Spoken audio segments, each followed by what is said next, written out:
Hey everybody, this is Craig Garber. Welcome to Everyone Loves Guitar. Man, I've got a great guest, a guy I've been looking forward to talking to since I got turned on to him a few months ago with Dom Martin. Real quick, Dom's from Belfast, Ireland. In my opinion, and I have never said this of the 900 and I don't know 20 guests I've had on the show, this is the hottest blues artist I have heard in many years. And if he can get a few breaks, I really look at him. He's like bashful and shit. He's a really nice young kid. And I'm just old. That's why I'm calling him a kid. Anyway, he deserves it. So I hope he gets a few breaks he deserves. He's a phenomenally talented guy, man. And again, I haven't said that about any artist that's come on this show. His songwriting is original, and he knows how to make you feel something, more importantly, whether he's playing electric, acoustic, or slide. Since 2019, Dom's released a live album and 3 studio LPs, including his latest album, which just came out called Buried in the Hail.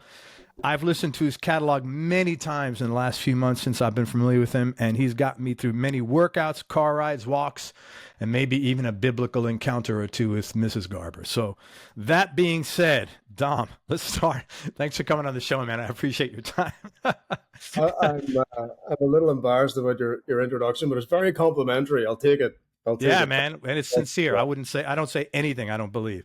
All right, let's start with your acoustic playing because this is interesting. I generally prefer almost always listening to electric, but not with you, man. You have a very unique style. You're a terrific acoustic picker, and I was just curious what you did to get such a command of the acoustic guitar playing blues in that unconventional style, and also I thought your acoustic playing might be rooted in Irish folk music. So if you could elaborate on that as well. Yeah, well, the main thing was that through the frustration of playing the instrument when I was very young, I never gave up. That, a lot of people at the very beginning, when they pick up an instrument, they start and they get incredibly frustrated because it's, you're challenging your brain to kind of do something that you don't know about yet. So I always had a drive in me to figure it out. I mean, like I was always playing for myself. I never really, like even doing the gigs and being a musician, I never really wanted to do any of this professionally. I always did it because I felt like I needed to do it, for myself more than anything else. And it was, my dad always played, he always had a guitar in his hand, he drank a lot and he did a lot of this and a lot of that. It wasn't really a conventional upbringing by any means, but I learned a lot from him. I learned a lot from watching. When I was about 10, I realized how good he was. As a guitar player. Yeah, as a guitar player, I realized just how gifted he was as a guitar player. And I just watched what he did, and I learned as much as I could from him. I was never shy to ask him, can you show me this? Can you show me that? Can you teach me this? And the only way I can describe my dad as a player is if Tommy Emmanuel and Ralph McTell had a baby.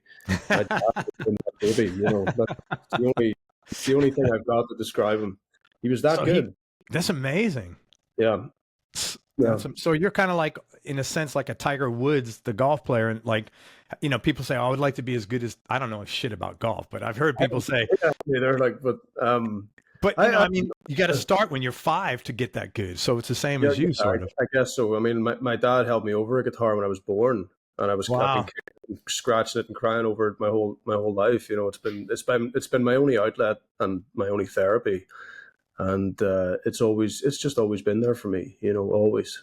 Very cool. Well, you may need more therapy after this interview, so don't give up. Don't give up yet. How did you first get your career started, especially in light of, you said you weren't driven to do this as a career. It was just, for cleaning your soul.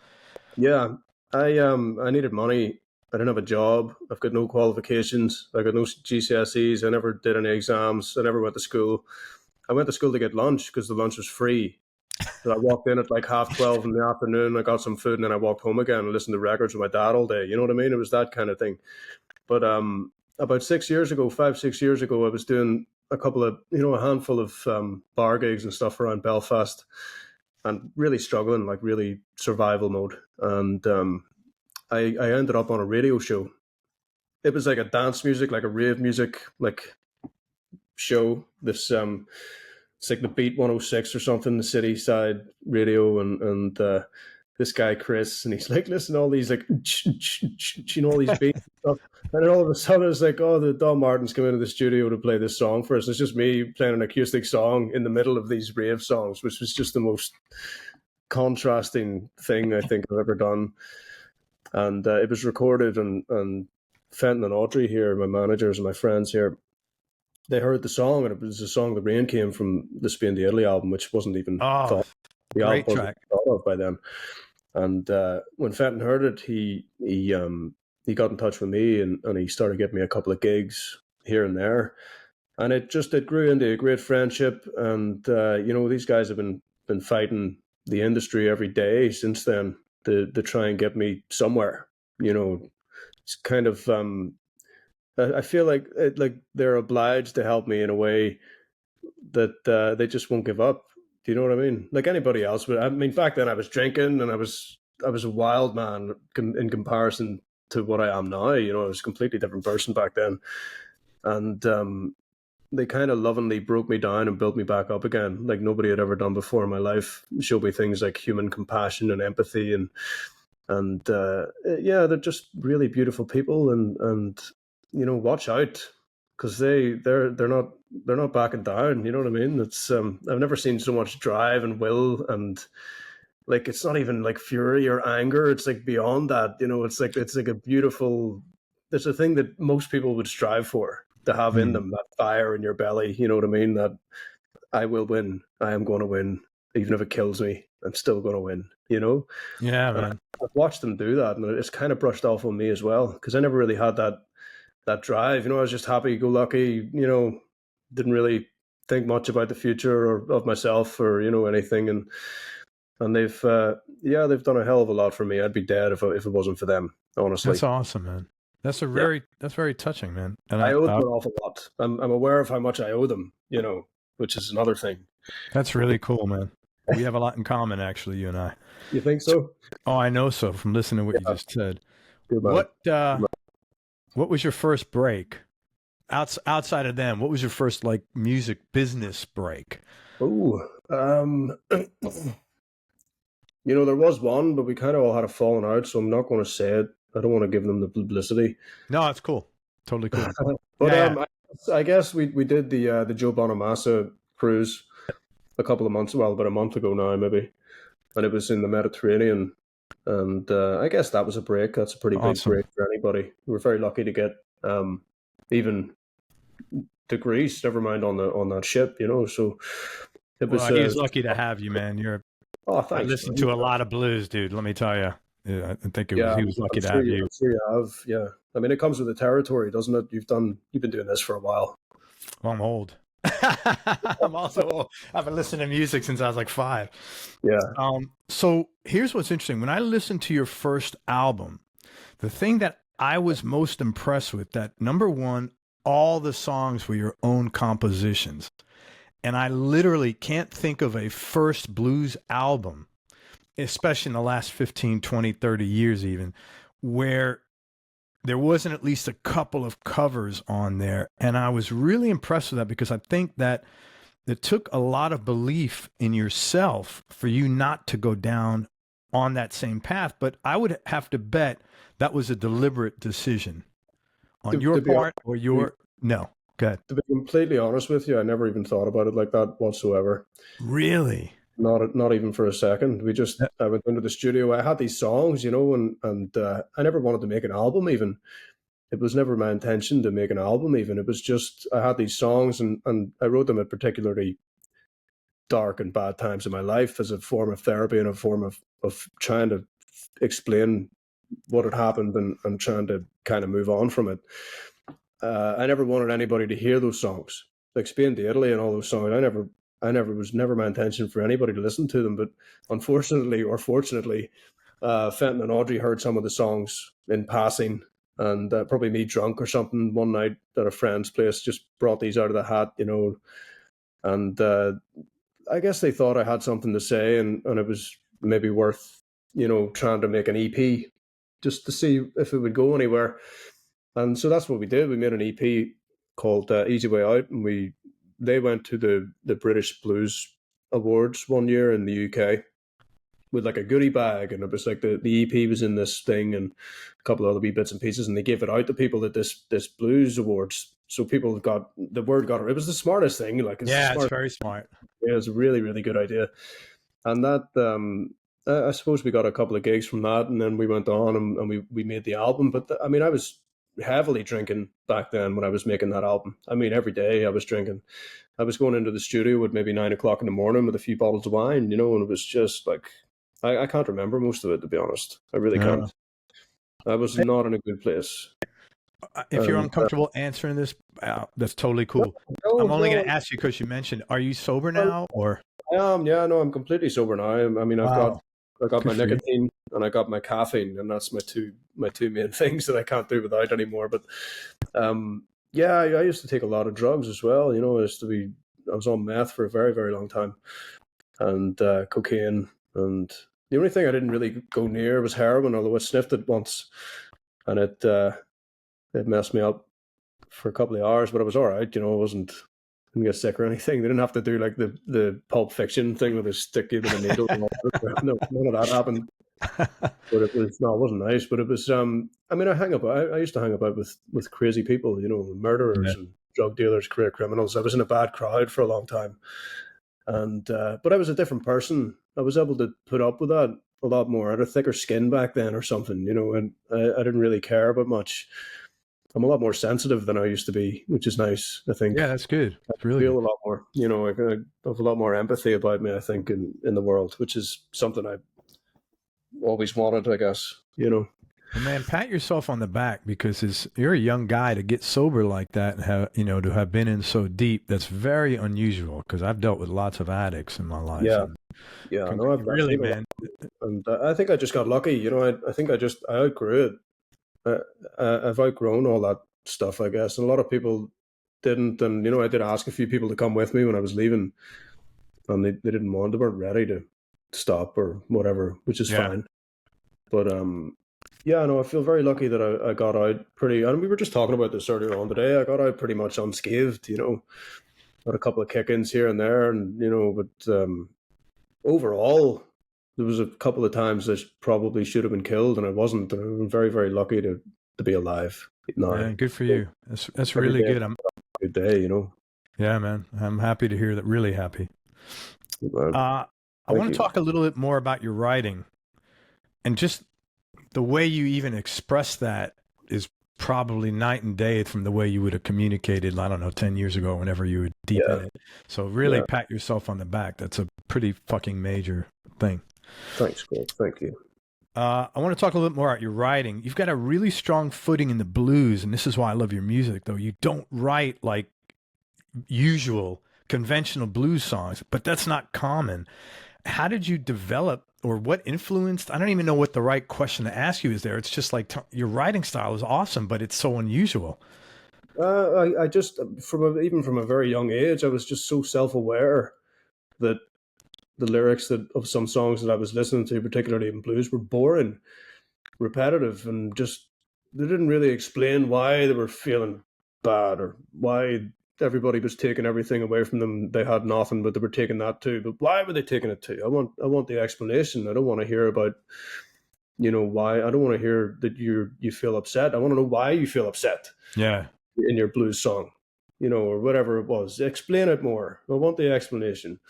So I became critically aware that I don't want all the lyrics to have to rhyme and have to fit a certain way, and even to the detriment of some songs, they just had to mean something. They had to be really meaningful for me to be able to play them on a stage.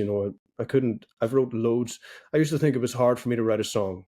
It's incredibly easy for me to write a song, but it's actually hard for me to write a song that I want to play every night on a stage. Yeah. And that's the difference. That's the difference. I mean, for that latest album, I had 513 voice memos on my phone to go through to make that album, and I wrote the album in 2 days. Wow. That's phenomenal, man. How Yeah, did you, man. when your changes or your chord change, it's like you always know where you're going as a listener, like chord change wise, but it's not like not everything's a 12 bar blues. It's nothing like that. I was like, how the hell did you do that? That's very I, unique. I guess it's just a lot of trial and error, I guess, and it's being open to being yourself and to try and not be influenced by what's come before you. Because listen, Stevie Ray Vaughan may have been one of the best guitar players in the world, and we were talking about this earlier on as well, me and Audrey. He inspired so many people that everybody that we listen to in a blues festival all sound like Stevie Ray Vaughan. Every single one of them. They all have the same tone. They all play a strat. They all sound exactly the same. Yeah. It would have been so easy. Hey guys, this is a new project I'm involved with, so if it sounds interesting to you, check it out and let me know what you think. If you're a musician, composer, artist, or songwriter, and you want to know how to start earning serious money creating music without ever having to be depressed about how little you're making from streaming services, then check out this new free video training called Where the Money's Hiding in the Music Business in 2023. You can find it online at musicreboot.com, and this video shows you how to use your existing music and composing skills to create the financial stability you've always wanted. For me to just start a Rory Gallagher tribute band, and that would have been it for the rest of my life. Dude, I'm so happy you didn't go down that road, because you're a blues guitarist, you're Irish. I was really happy that you didn't do that. It would have been so easy to just slip into that tribute life and just forget about all the other stuff, and I probably would have made a lot more money. I would have got a lot more gigs, and I would have got a lot more respect for it, because his music is so untouchable to so many people. Yes. Not a lot of people can pull it off, and I've watched and witnessed a lot of bands rip his songs apart, and I felt so embarrassed for them, and I felt so embarrassed for Rory, because I'm not saying anything bad, but there's a standard of musicianship that Rory had, and if you're not at that standard, you should not be playing those songs. That's right on. That's the same with any other artist. I'm not just talking about Rory. That's the same with any other tribute band that just are in it because they just love that music. They just fucking love it so much that they just have to play that music, and that's all that they know, and that's all that they can do. But they're not doing it right. Do you know what I mean? No, I totally know what you mean. And I was so, like I said, I said to myself, God, this guy could have done every Rory Gallagher trick out there, but it was really impressive that you didn't actually. So we did a gig in Glasgow. Guy shouted out, play Shadow Play. And I was like, I hate that fucking song. I'm not playing Shadow Play. He's like, what about Bad Penny? I'm like, listen, I'm not a Rory Gallagher tribute band. I only play the Rory songs that I really love to play. I don't play the songs everybody loves. I've never played A Million Miles Away in my life. I've never learned it. I've never played Daughter of the Everglades or Shadow Play or any of those songs because I can't stand them. It's so funny. I'm a massive Rory fan, but there's there's from 1967, 68 to 1979. That's my Rory era. Anything after that I've no time for it. It does nothing for me, Yeah. Rory had changed. He went really heavy and more rocky than I love his acoustic stuff. I love that stuff in Taste, all that jazzy stuff in Taste back in the 60s. That was amazing. I don't think he ever really found another Richard McCracken or another John Wilson. He never filled that void, from that first Taste band. That's Mark II. It was Eric Caterham and another guy before the Belfast lads got on Taste. Yeah. John would always call them the unsung heroes. John Wilson, the unsung heroes of the Rory legacy were those first, that Mark I of Taste. I always like John for that. It's funny. I have that in my queue to check out sometime this week. The old Taste stuff. I just downloaded it. Yeah. It's amazing stuff. But that early Rory stuff was amazing. He was only 16, 17 years old when he was writing songs like Railway and Gun, What's Going On, Laundromat. He was a kid when he wrote those songs. I didn't realize that. That's amazing. Maybe, it's just the guy was intelligent, musically intelligent. He just had a high IQ for music, which was just from a guy from a wee small village in Ireland to take on the world like that. He left a hell of a footprint for the rest of us that live here musically. Oh, hell yeah. And it's been a pleasure for me over the past, I don't know how many years, to every stage I've been on, I've always played Rory songs. I played my own stuff too. There's always been room for a bit of Rory, and but it's slowly phasing out now because I've got enough material of my own. Your catalog's getting big, yeah. So it's getting big enough to do a full show without having to rely on anybody else's music, which is what I want to do. I'll always pay homage to Rory and try and spread his name and keep his music and his legacy alive as much as I can. But to be honest with you, I used to think it was only me that listened to Rory, and then as I got older, I realized everybody listens to that guy. I don't have to carry the torch anymore. I don't have to carry the Rory torch anymore. I can pass it on to somebody else. Somebody else can have it. I don't want it. I never wanted it. I'm not trying to be Rory Gallagher. I don't want to be Rory Gallagher. I love the guy to death. I love playing his songs. His music has saved me, and it's got me through so many things. It's the least I could have done was to just play some of his songs at my gigs, but I don't want to be him. Well, you Nobody do can. Don Martin pretty well, so I'd stick with Thank him. you. That's all I can do. That's all I can do. I'm glad we cleared that up. Yeah, man. Hey, I want to talk about some of my favorite songs of yours. So, from Spain to Italy, you got a song on there called Mercy. Yeah, What a fucking amazing song. It's like an A minor blues, I think, but it's yeah, so smooth. It's almost like, you remember that song Secret Agent Man? I do. Uh, Very it's vaguely. so it's like a real smooth song. And I always felt like when I listened to Mercy, I'm like, well, if Secret Agent Man was a blues song, it would be Mercy because it's just so smooth, man. It's just so cool. What's the backstory to that track? I love it. Um, I was living on the streets in Belfast, and an acquaintance, a friend of mine was. We used to work in a bar together up in Antrim Town, which isn't far from Belfast City. I met him when I worked in this bar, and years later I found him in Belfast, and so I'm walking past his house on the Woodstock Road one morning, and the rain's coming down. I've nowhere else to go, I've nowhere to be, no time to get there. I've no house, and he left his front door open. I seen him walking out of his house. It's like the lock that you got to pull the handle up and turn the key at the same time to lock it. Sure. He didn't do that, and I noticed him, and he left. And if you see an acquaintance or a friend leaving a house unlocked and you've got nowhere to go, and he leaves, you're going in. You're going inside. You've got no other choice. Especially if it's raining. You know what I mean? You just Yeah. naturally just have to. Yeah, you're breaking the law, but you got to do it. So I went in and I made myself a cup of coffee and some toast, and kind of sat in a chair and looked out the window. Kind of fantasized what it would be like to have a house, a door and stuff like that. Yeah. And for whatever reason, whenever I heard him coming home, I ran upstairs and I hid in the attic, in the loft space up at the roof, and I fell asleep. And the next day when I woke up, he was gone. He was away to work or something. And so I have no idea why I did this to him.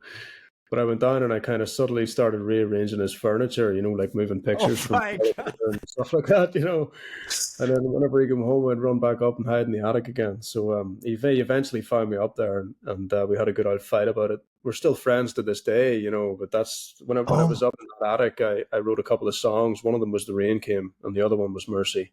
Wow. Attic. Yeah. How long did you do that for? How long were you in his house for? I was up there for about a month, like.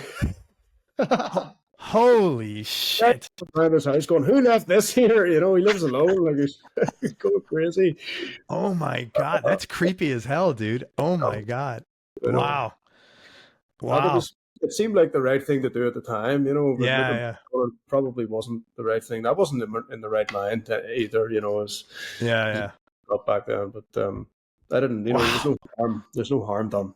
I didn't. No, that's awesome. What a story. Holy shit. That's the most original songwriting story I've heard in, like 920 songs, not 20 episodes. You have EP, I think it's A Savage Life. Here Comes the River. And I just love the sound of that recording. And it felt like it's just you and your electric. And it felt like the space in the room really enhanced the quality of the recording in that track. So tell me about the track, and also what guitar are you playing, because it was so clean, man. I was curious. Yeah, it was done on a 53 or 52 reissue Telly Butterscotch one. I got it because I started listening to Roy Buchanan. Oh, And that guy just he did things to my soul that I can't even explain anymore. When I first heard him, I just couldn't believe what I've been looking for something. I had no idea what it was, and when I heard, I was like changing strings or something, and this playlist was on YouTube, like it always is in the background. I'm changing strings, and I heard him play. It's Roy's Blues live at City Limits in Austin, and I stopped what I was doing, and I went and I glued myself to the screen and watched him for it was like an 8-minute song, and as soon as it was over, I had to go and lie down. The process, what I just witnessed, I couldn't believe it. I was like, I finally found something worth my time, And there's like an original guy playing original music, just doing what he does. There's no bravado, no ego there. Guy just had it. He just had such a talent. It was sad to see him. His end was awful. He had an awful end. Well, dude, you cleaned up, because that might have been you. Well, that's where I get this from. I look at John Martin, and I look at Rory, I look at Roy, and I look at all these guys, and I'm like, fuck, if I make anything from this, I'm dead. Hmm. I'm dead like in a week. Yeah. If I get a good payday or something, I'm gone. You know what I mean? I'm not going to survive. So yeah, I had to knock everything in the head. I'm glad I did. Oh But yeah. yeah, Here Comes the River. We booked a studio in Belfast to record that album, the Savage Life album, and after a couple of maybe we recorded maybe 6 or 7 songs, and after that we realized that we'd booked the wrong place with the wrong guy. And I mean, how hard is it to hit record? You know what I mean? How hard is it to just hit a record button and leave it alone? It was just, I mean, whenever I first met him, I asked him, what I need is a rock studio and an acoustic studio. Can you do that? And he said, yes. So I put my confidence in him that he could set up a studio for a rock band trio, and he could set up a studio for an acoustic guitar, which he couldn't do. So everything sounded like crap. Everything sounded awful. I was in a horrible place after that. I wasn't talking to anybody. A good friend of ours was dying of cancer as well. That's where the Maxwell Shuffle comes in, and that's why the Parting Glass is on there. That's for him. And so I just shut down. I didn't want to release any of the songs. I wanted to put it in the bin, and all the money was gone for the album, so we couldn't start again. You know, we couldn't start fresh. So the album was a complete train wreck, pretty much from start to finish. And luckily, we met 2 guys in Dublin who actually did the new album now, and we're going to try and stick with them, which is Chris and Graham, the production suite, sorry, in Dublin. And they were able to fix what they could, and we re-recorded a couple of songs, and one of them was "Here Comes the River." So I brought my amp down, and they put it in a box. They put the amp in this Oh, big box, cool. chamber with a lid on it and everything, and the thing was overheating, like it was burning up in there. But I did that song through that amp in that box and that 53 telly on the Yeah, neck, that was and great. It really enhanced the room space was just I mean, the way they recorded it was just phenomenal, man. It really. I was kind of a bit skeptical about the amp and the box thing, but the way it turned out was, I mean, it was perfect. And I think there was like a tremolo or reverb on it. It was like a thing I got on Amazon for like £14. It was like the cheapest pedal I could find that'll give me like a reverby tremolo sound, and that's that sound. You know, there was It's no great. like it It's just worked. phenomenal. Thanks, man. All right, so your latest album's called Buried in the Hail. I want to talk about that track. It's fucking very heavy, very serious lyrics, and you don't have to answer this question if you're uncomfortable. But when I listened to it, I said, man, he wrote this about his dad. Is that No, it wasn't accurate? about my dad at No. all. Okay. No, Okay. Because that no, was. I don't think. I mean, I don't think it was. I didn't have him in mind when I wrote it. It's about a. I guess it's about many things, but it boils down to knowing that you have to do something that's going to devastate somebody else's whole life, and not really sure how to go about doing it. You know, like say if you're in a relationship with somebody and they love you but you don't love them, you know, and you gotta tell them that, because you're living a lie. You've been living a lie for years with them, with this person, you know, and they've been going, I love you, and you're saying, yeah, I love you too, and then you're going, fuck, I don't. And I say, I don't feel any of this, you know, I don't have those feelings for you, and I haven't for a very long time. And I mean, you're torturing yourself trying to fake it, you know, you're trying to fake your way through it, and you just pretend everything's all right. But after years of it chipping away at you, you kind of you lose a bit of yourself somewhere along the line, you know. Especially if you've got kids. I've got a son as well. I had a son with this woman too, and she had a daughter from a previous relationship, so I devastated the whole family, Oh you know, my God. sacrificed everything. Just yeah, it was a horrible time. Still is. You know, it's pretty Sorry, man. recent. No, that's fine. You asked the question. All I can do is give you an honest answer, and that's definitely part of it. You know, I was really I was heartbroken in a way that I wasn't being devastated by somebody. I was actually on the other side for the first time in my life. I had to be the one to say that I don't love you, and I still want to be. We're still very close and stuff like that. You know, we're always going to be in each other's lives no matter what. Hmm. We're bonded by that. Like, she's my best friend, really. You know, at the end of the day, she is my best friend. Like, but at the same time, I can't show her these feelings of affection, and I can't show her love the way that she could show me love, because I just don't have those feelings, Yeah. And I'm really sorry about that. I feel guilty as hell, and I feel bad, but I also feel like a man because I was able to tell her that. A lot of people that I know have just stayed in relationships because they feel that they have to, or I don't know why. I don't know why people stay in relationships when they're not happy. I don't either, But, man. yeah, that's definitely a part of it. And I mean, she hates this album. She knows where all this stuff's coming from now. You know what I mean? It's So a beautiful song there, man. I mean, thank you, it's thank very you. heavy. And thank you for sharing that. That was very cool of you. Yeah, you're This very welcome. I hope I don't get in shit for this. what's that? I hope I don't get any. I mean, it's awful dark in this hole I've just dug for myself. You know what I Hey, man, you're not. Listen, you're being honest. It's the truth. It's the truth. What are you gonna do? You can't like I can't. I can't do anything about it. There's nothing I can do. the slide guitar on that song. Was that like a regular acoustic or like a resonator, maybe? Oh yeah, it's a resonator. Yeah, I mean, I got this. I got God, this. beautiful. It's an Ozark. It's these guys, they make them in China. They're not. It's not a national or anything by any means. But I had a wooden bodied resonator, like a Spider Bridge one, for a long, long time. I did every gig in Belfast with one of those, and it eventually just kept breaking. And like, every time you went over a bump in the road, you'd have to reset the whole thing, and it was a pain in the arse. And so Audrey, my manager, and my good friend Audrey here, she got in touch with Ozark, and over a couple of months, they were able to finally, give me one at cost price. And so when I got it, it was this big shiny thing. I didn't realize how shiny it was going to be. When I opened the case, it was like Pulp Fiction again. When they open up, it's this soul or it's gold or whatever it is. And I was like, "This is so shiny." I was like, "Oh fuck, I hate it." So I spray painted all these different colors. I added white and blue and black and all sorts of colors, and I finally settled on green and gold for the plate. And yeah, it's just such a lovely guitar. It's just such a great guitar. I'm still figuring out pickups, and I mean, a classic 57 that I got from an old 339 out of that. Those are great pickup. My favorite Gibson pickups. My favorite Very nice Gibson pickups. pickups. Yeah, I I got, love them. and I wish I probably shouldn't have swapped it. I should have just left them in that 339 because they were great. But I have the neck pickup in that resonator now, and it's brilliant. It's really Yeah. nice, but the feedback's a problem. So I've stuffed the resonator or the empty cavity of the body full of like cloth and towels and all sorts of stuff to try and stop it from feedbacking, which did help a lot. Good. And yeah, it's a lovely guitar. Lovely Sound guitar. well. I mean, you were saying how you're playing these cheaper guitars, but Yeah. no one's sitting there.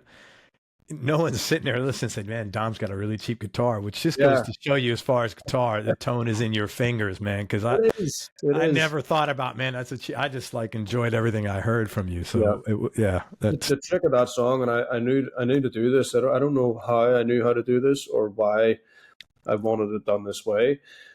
When we got to the studio, I knew that the resonator had to be mic'd up, and also the amp with the distortion also had to be separately mic'd up in different places. So the guitar was here, and then there was a big screen, and the amp was like walled off with all these things that they brought and put in front of it.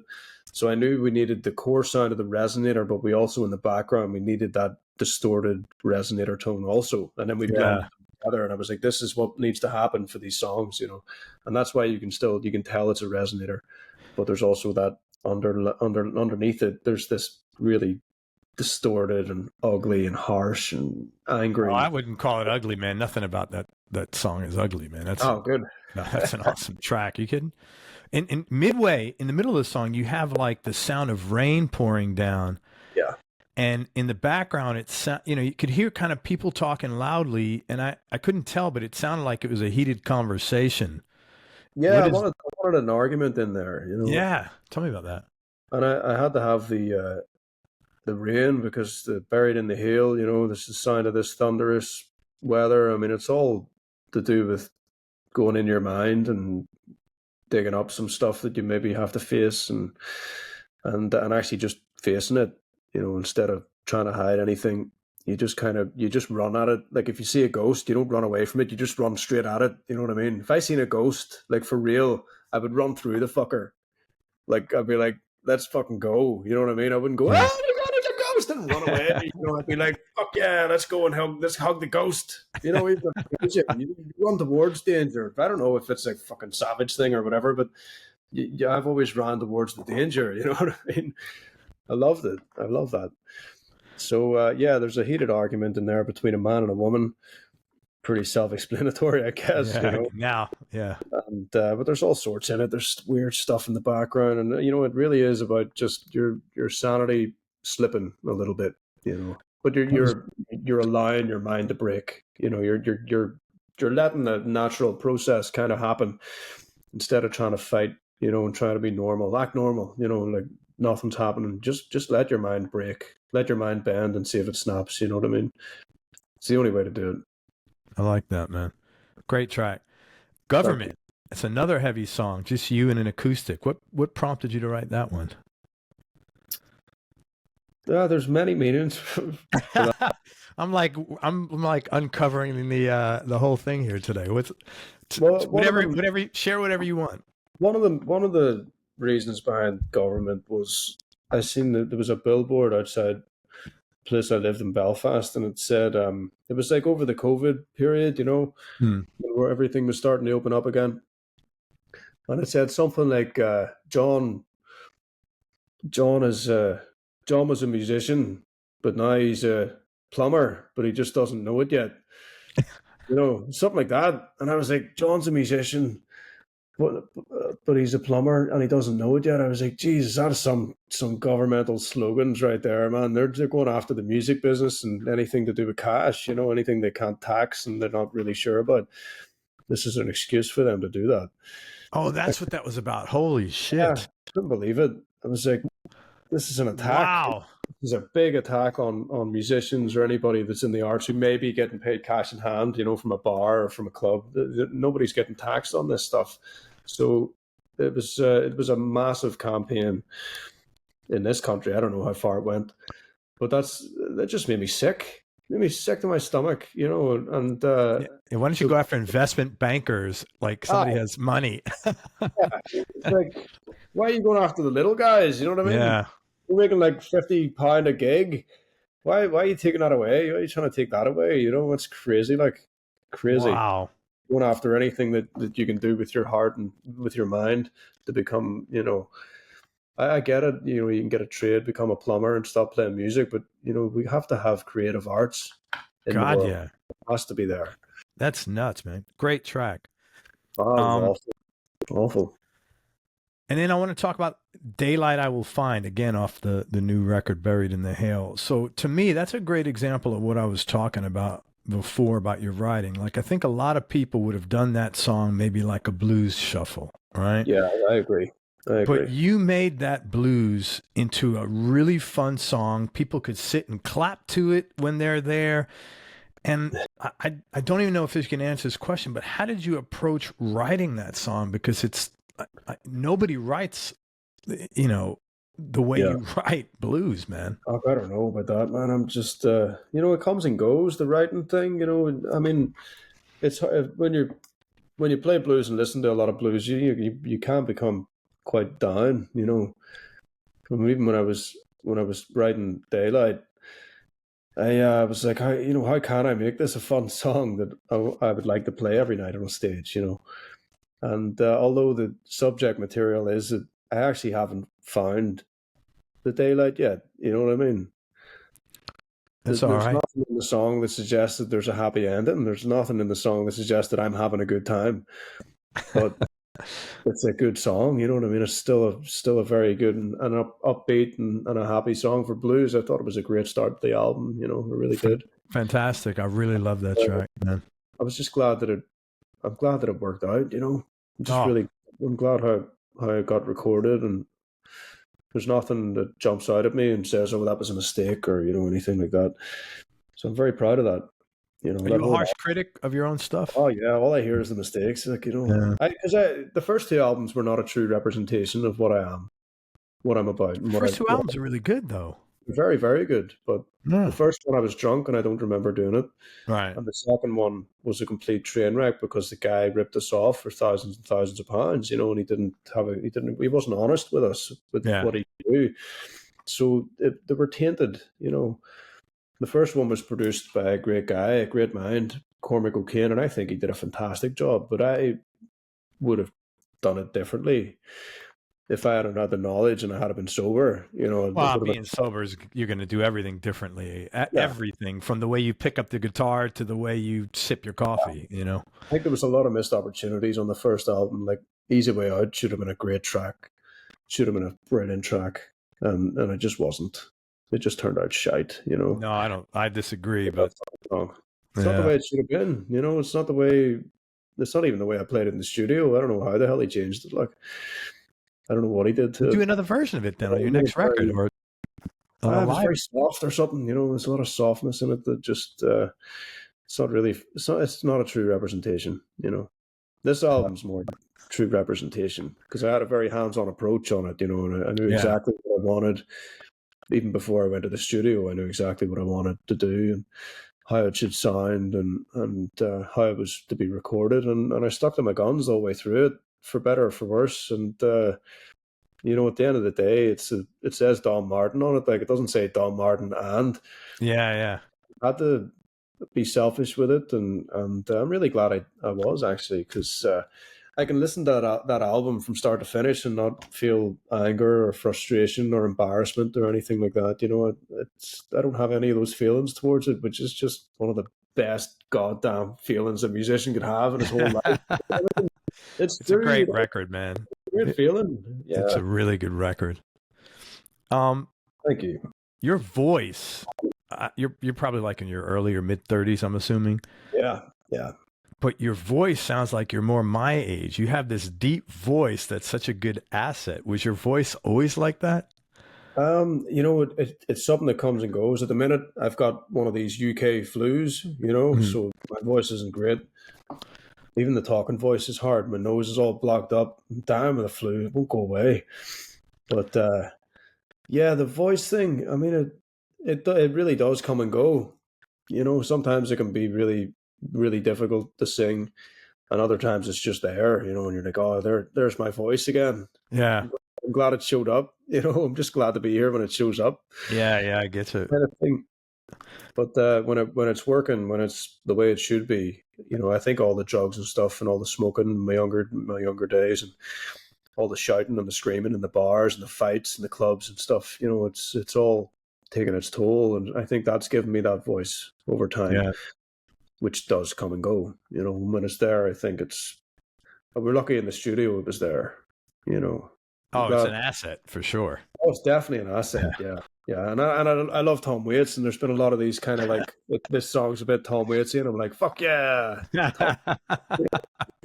I mean, I always talk about collaborations with people who are dead, but Tom's still alive. I still have a chance to do a collaboration with one of my idols, which is Tom Dude, let's Waits. put it out right here. If anybody could hook Don Martin up with Tom Waits, make it so. Make it happen. Contact his management. You can go to his website, Dom Mart.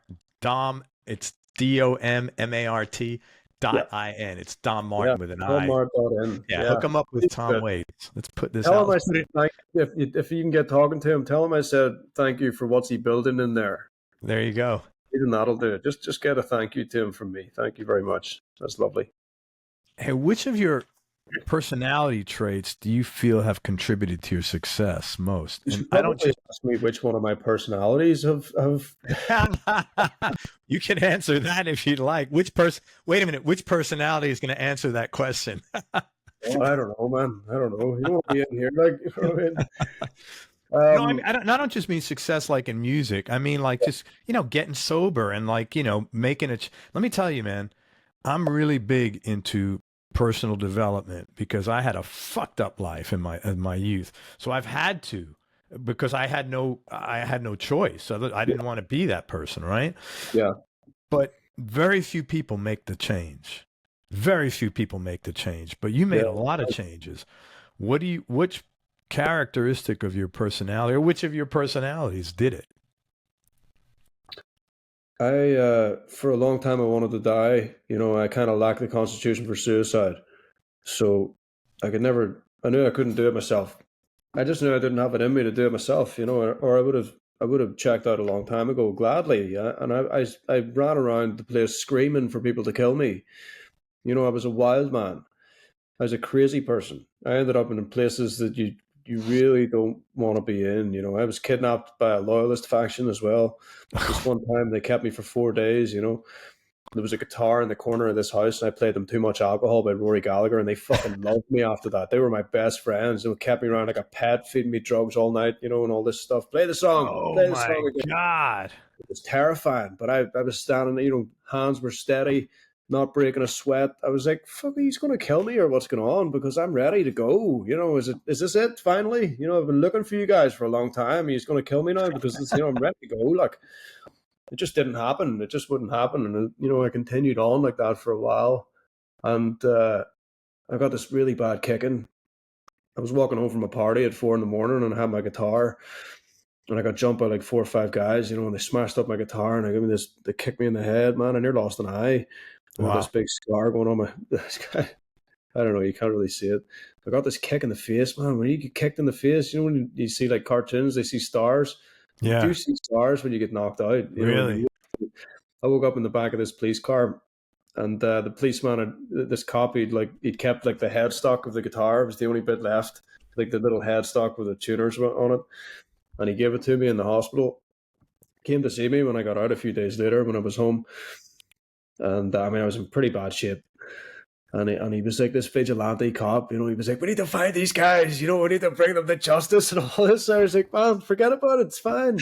Grand, you're never going to find out who it was. I have no memory of it, and all that stuff. But it was, yeah, I guess I just woke up one morning and like it reads like a blues song, I woke up one morning and I'd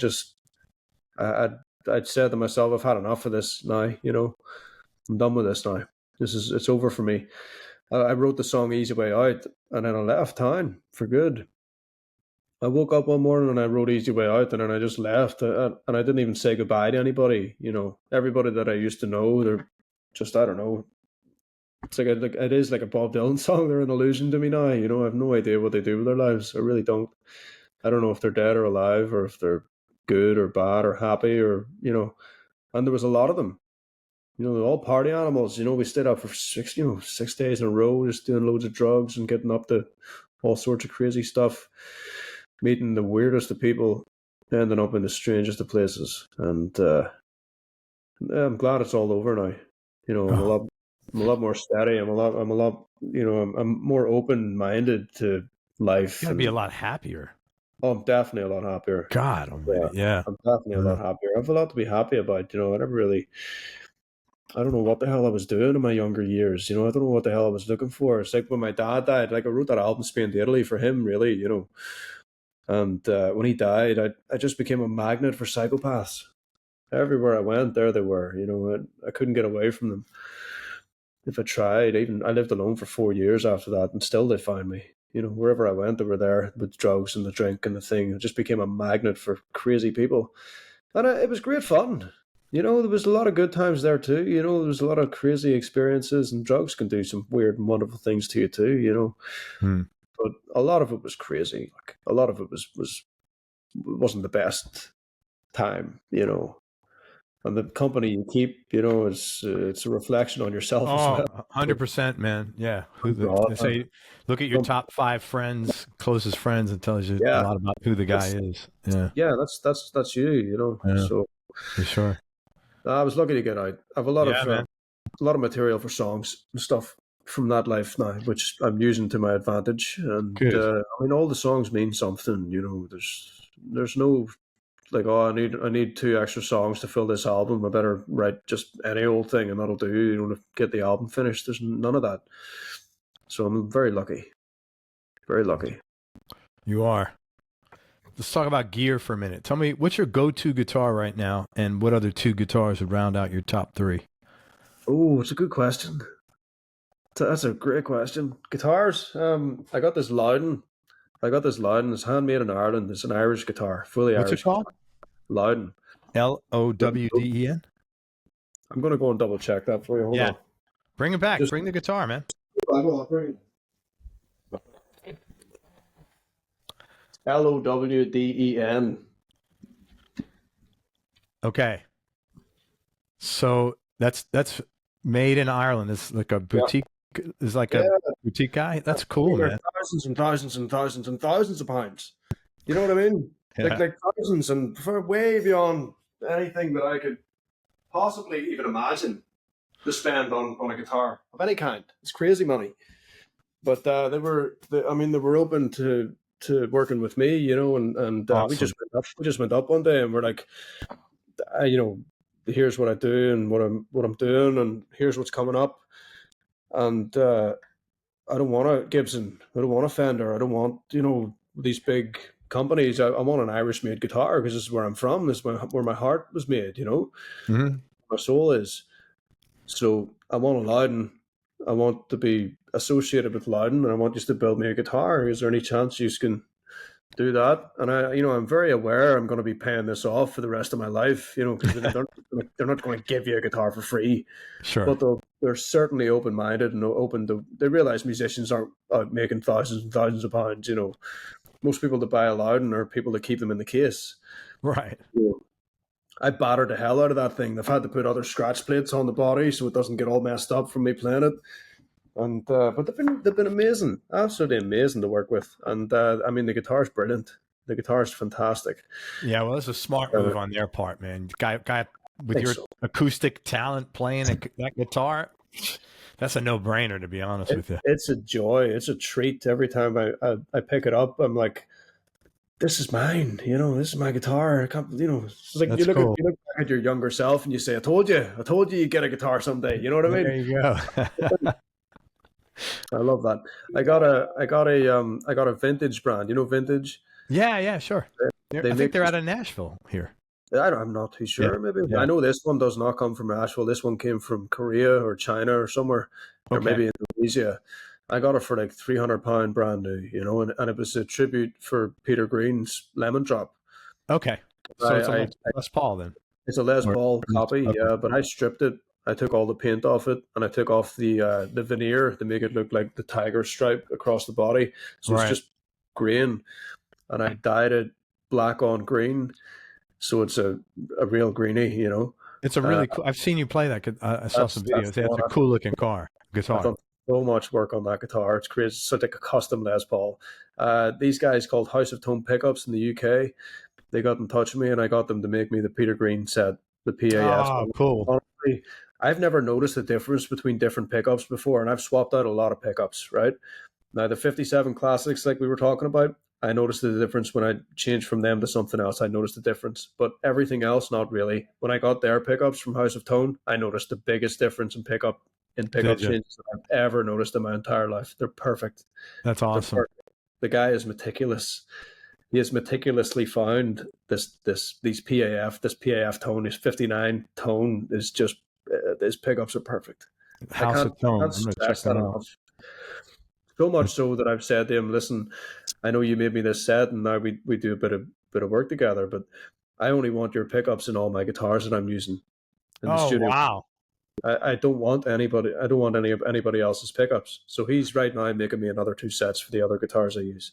That's awesome. And that's Well, the dude, only pickup. plenty of people are going to be hearing you talking about him on shows like this, so it'll pay for the guy. The guy will get paid back for sure, man. I hope so. I want to do that for him. You know, I want him to get some business at least. And I said, if I ever make any money in this business, I'll pay him what he wants for the pickups, whatever they are. They're like 200. They're not dear. They're not. He doesn't. They're not like £500 like bare knuckle pickups. You know what I mean? Right. They're like £200 a set, and That's extremely reasonable, actually. They're perfect. That's very reasonable. Hey, so what's your? No, go ahead. No, there's a third one. Go ahead. Yeah, there was a guy in Florida called Izzy Buchholzer.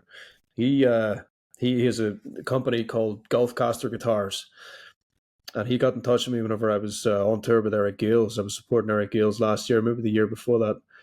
We only did 6 shows. It was a very small support thing. It wasn't That's massive. actually a really good combo, you and Eric. I had him on here. He's absolutely hilarious, right? He was, You know, he's a good guy. He's a very yeah, good, very nice guy. I didn't. I feel like I missed an opportunity with Eric because I never really got talking to him much, you know, and I never really gelled with him. So I feel like I maybe missed out. But we were both that busy. We just kind of was. I didn't want to fanboy this guy. You know, this guy has everybody talking to him all the time. So I was, I'll just sure. leave him alone, let him do his thing, and I'll do my thing. And we didn't really gel as much as I thought we would have.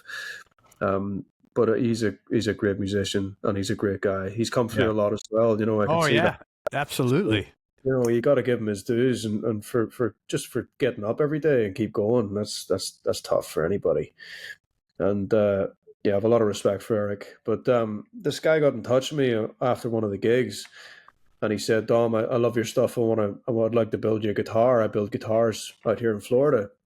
Where in Florida? Because I'm in Tampa. Um, I I'm never not heard. sure exactly where, but I'll send you a link if you get in touch with me on Instagram or something. I'll send you a link. What's it called? Golf. Golfcaster Guitars. Okay.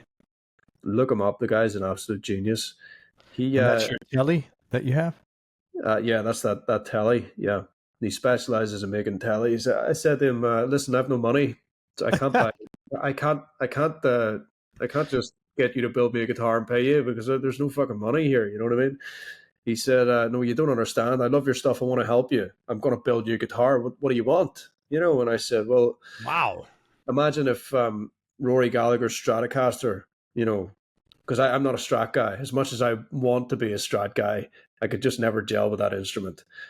I said, imagine Rory Gallagher's Strat was always a Telecaster. That's what I want. That's exactly what I want. And he Yeah, built it. I couldn't believe he did it. that's He did really it. cool. And it was the strangest thing. It got held up in customs. And it turned up on my doorstep on Rory Gallagher's birthday while I was doing a tribute festival in Holland for Rory Gallagher's birthday. I couldn't believe the timing of that. That's The pretty cool. coincidence was huge. You know, to turn up on his birthday, like Yeah, that's pretty cool. crazy, crazy. That's awesome, man. That's my three main squeezes, guitar wise, definitely. Do you have a favorite song that you wrote? No, Okay.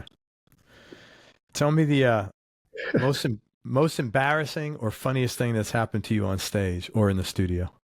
oh, I've fallen over a couple of monitors. I know that for sure. I've had a few fights on stage. I got No. this- oh yeah, like I nearly broke my guitar over a guy. He come up, he's a drunk guy, you know, with his friends. He was doing all these fucking crazy things. And after a while, he got frustrated because I wasn't really giving anything back to him, you know. And he come up and he grabbed the mic stand, and he jabbed me in the face with it, you know. So I fell over and blood, you know, everywhere. You're kidding me. And I grabbed my guitar and I was about to smash it over his face, and I was like, "No, not the guitar!" And I kind of took it back, and I just jabbed him in the face with the headstock, boom, Oh you know, my. like the nose. He must have been lit to be doing. It's Belfast mentality, bar gig, you Holy know, shit. normal. I had a Christmas tree thrown at me one year as well. There was this big real Christmas tree beside the front door of this bar, and I was in playing one night, and I don't know, the student guys, you know, they're walking past. I just thought it was funny just to lift this fucking tree up and just wing it at me. So I just kind of on the floor, you know, with my guitar and this fucking tree on top of me, all the Christmas lit up and everything, you know, like the fucking angel and everything. I found it hilarious. I mean, to be honest with you, I've seen the funny side of it. Like, I would have probably done the same thing if I was them. But I've loads of crazy stuff, I guess, over the years. Somebody tried to steal my shoes one time. Your shoes, not your guitar, your amp, your shoes. Yeah, the shoes, yeah. I have Is that no a idea. thing over there in Belfast or something? It must be somewhere, like Oh, fuck. some family tradition long forgotten, you know. That's a first. The crack, like, Uh, yeah. dude, tell me your top 3 Desert Island CDs. Ooh. Oh, I should have thought more about this one. It's a great question. It's a great question. Live in Europe, Rory Gallagher, be one. Um, the Beat Club Sessions, another one would be Rory Gallagher, the Beat Club Sessions. There's a German TV show back in the 60s and 70s, maybe 80s too, called the Beat Club Sessions. And the I don't even know how to explain it. Rory's playing and his fury. was immeasurable on that album. On that, and it was all live. It was all TV, cameras and stuff. I don't even think there was a crowd there. It was just them in a room. And you talk about slide playing, man. That is a fucking masterclass of slide playing if ever I seen it. And he was like 21. He's like 21. Everything that guy did was master. I mean, you It's said just it earlier. You said he set a certain standard of musicianship. he did. He had it. His intelligence, his IQ level, musically Yeah. playing guitar was just Off the far charts. beyond Yeah. anything I've ever seen. It was just Yeah. I can't even describe it. There's two. There's not a day goes by where I don't listen to songs from these two albums. Like every that's single cool. day of my life. There's a Howlin' Wolf album with it. I think it's just a self-titled Howlin' Wolf album, but it has Spoonful on it and stuff. There's the Rocking Chair one. I can't remember what it's called, but it has the rocking chair on the front cover and a guitar leaning up against it. I have it on my wall somewhere. I can't remember what it's called, but it could even be just a best of Muddy Waters or Howlin' Wolf. Yeah. Yeah. There's a really good documentary on YouTube about. It's like 5 parts, 10 minutes each, about Howlin' Wolf. It was really interesting. Is that right? I was reading the book Moaning at Midnight, and I got through the first 2 chapters and I was in tears. I just felt He had a rough child. He yeah, had a rough. horrible Yeah. upbringing. He Yeah. had a fucking horrible upbringing. I couldn't believe it. It was Yeah. I mean, I knew the songs had to come from somewhere, but it was no, I couldn't finish it. I couldn't finish it. I must get back into that book. But Howlin' Wolf just his songs are more relevant today than they've ever been. You know what I mean? Even back then, they're more relevant today. They mean a lot more today than they ever did. And people need to listen to this stuff. I agree. They really need to start tuning into this stuff because this is what's going to help the younger generation, not the fucking music that's out today. The music that's being made today is destroying people's minds. Between the music and this fucking thing here, the phone. Oh my God, I know. It's crazy. It's frying people's brains. People are thinking that this is enjoyable, but it's not. There's no meaning to it. There's no substance to it. It's completely mindless. It's crazy. It's terrible, man. It's awful. It is. All right, tell me. This is gonna be a tough question. Tell me what you like most about yourself. I like that I've overcome everything that tried to overcome me, and I was able to get past everything without it being my excuse for everything that I do now. Good for you, man. Yeah. That's an awesome answer. Thank you. You have any hobbies outside of music? Not one. Not one. You're not like a fly fisherman or something like that? Nothing. I've always tried to do stuff, but I'm like, I could be playing guitar right now. I feel like this is a waste of my time. I could be writing or doing something musical right now. Tell me the toughest decision you ever had to make. Oh, there's been so many. I guess staying with my dad when he got really sick was a good decision. It was a tough decision, but I witnessed him kind of just deteriorate over a couple of years, and I guess that was a hard decision because everybody else could, more or less leave, where I kind of stayed.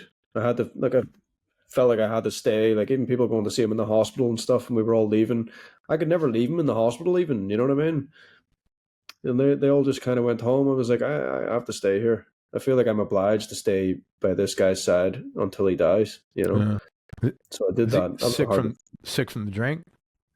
The drink and all the drugs. And I mean, the guy went on self-destruct for like 10 years, and he just would not stop. Like he just wouldn't stop for 1 second. And eventually it took its toll. He died at 46, I think. Oh my God, I'm sorry. Wow. Fuck. But sorry, I had to go through that. No, fuck, it's fine. He seemed so much older, he seemed, he was always an old soul, I guess. He was an old writer, he just was writing constantly, and he wrote books and poetry, and he made so many albums just on tape, he just recorded his songs. And he would make chess pieces out of bits of wood using like a Stanley blade and a bit of sandpaper. He was just so creative. And he would make board games. He would take the Scrabble and flip it upside down, the board, and he would just create his own board games for all his kids and stuff. He's a genius. he was just, I've never witnessed a genius before, and he was just such a genius at everything he touched. He was so wise and like philosophical, but he was completely unschooled. It was just, he was like me. He never went to school, and stuff like that. He had no education. He was dragged up through the streets in Belfast when it was a fucking war zone, so there was Oh, that. God, yeah. I don't know how or why he existed or anything, but yeah, I cherish those times we had. I do, even the bad times.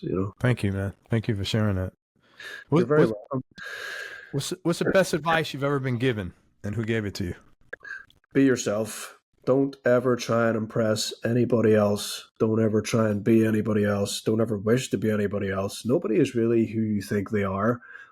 Everybody, they're just easier. They're better at hiding their shit than you are. That's all. They may think Yeah. that they've got it together. But I always wondered, like, why Joe Bonamassa was so much better than me on guitar, or why, like, Eric Gales was so much better than me, because they've got like 25 to 35 years on me still. There's a lot of catching up to do. Like, and I used to think like that. I'm glad I got over that way of thinking. Yeah. You can't, there's this expression, Yeah. comparison is the thief of joy. It's true. It's so true. I mean, a lot of people think that they don't have anything to offer, but you do. There's loads that you can offer people. It's crazy. The best advice I ever gave myself was that, and I give this to a couple of people that have come and go, during the band and stuff, and people that want to leave because they don't want to travel and stuff like that. I've always said to them, and I don't know where I got this from. I just kind of woke up with it. If you can explain this to me, I'd love to hear where it's actually come from or where it originated from. But I used to see myself in the future, like my future self, looking back at me, saying "fuck you," And I used to carry that with me. My future self looking at me, going "fuck you, Dom. This is what you've done to me." You know what I mean? Whereas now, my future self looks back at me and says "thank you."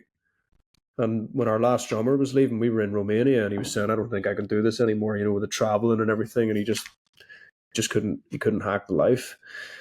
And I said to him, "John, when you wake up in the morning, you have to look at your future self, and you have to see if your future self is saying fuck you, or if your future self is saying thank you. Is tomorrow morning, what's it going to be? Is he going to be saying thank you? And that's a perfect question to ask somebody at any moment in life.